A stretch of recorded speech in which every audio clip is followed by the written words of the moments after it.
미국이 중국 최대 통신 장비 제조업체 화웨이에 대한 거래 규제 조치에 한국의 동참을 요청한 것으로 전해지는 가운데 일본 기업들은 일제히 화웨이와의 거래를 중지하거나 끊겠다고 발표해 충격을 주고 있습니다.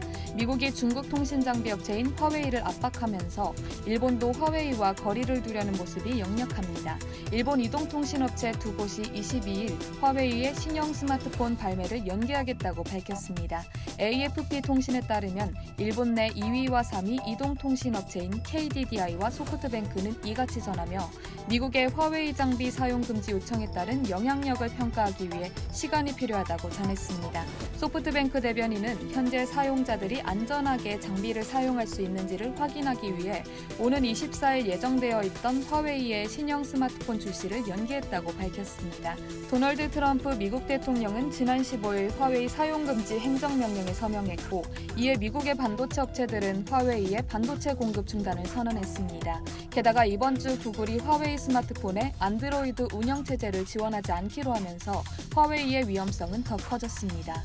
일본 통신 대기업 3사가 미국의 화웨이 봉쇄에 합세하면서 화웨이가 일본에서 설 곳을 잃어가고 있는데요. 스마트폰뿐만 아니라 통신 장비 핵심 부품 업체들도 잇따라 화웨이와 거래 중단을 선언하고 있습니다. 도시바, 소니와 함께 일본의 전자제품을 대표하는 파나소닉은 23일 중국 화웨이와의 전자부품 거래 중단을 선언했습니다. 이날 NHK 보도에 따르면 파나소닉 측은 그동안 미국의 수출 관리 준수 규정을 준수해왔다며 이번에도 같은 맥락에서 화웨이와의 거래를 중단하게 됐다고 설명했습니다. 파나소닉뿐만 아니라 화웨이와 거래 관계를 맺고 있는 일본 기업은 100여 개로 추정되는데요.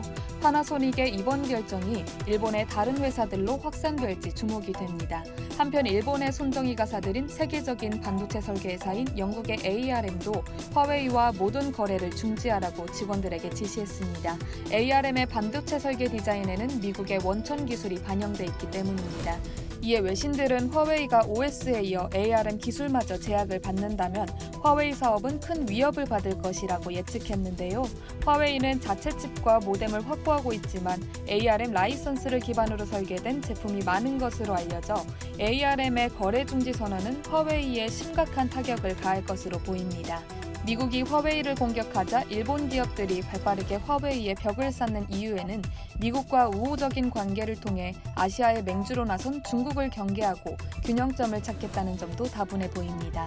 또한 1985년 미일 반도체 협정과 플라자 합의를 통해 미국과의 관계에서 호되게 당한 경험을 되풀이하지 않겠다는 의도도 있는 것으로 보입니다.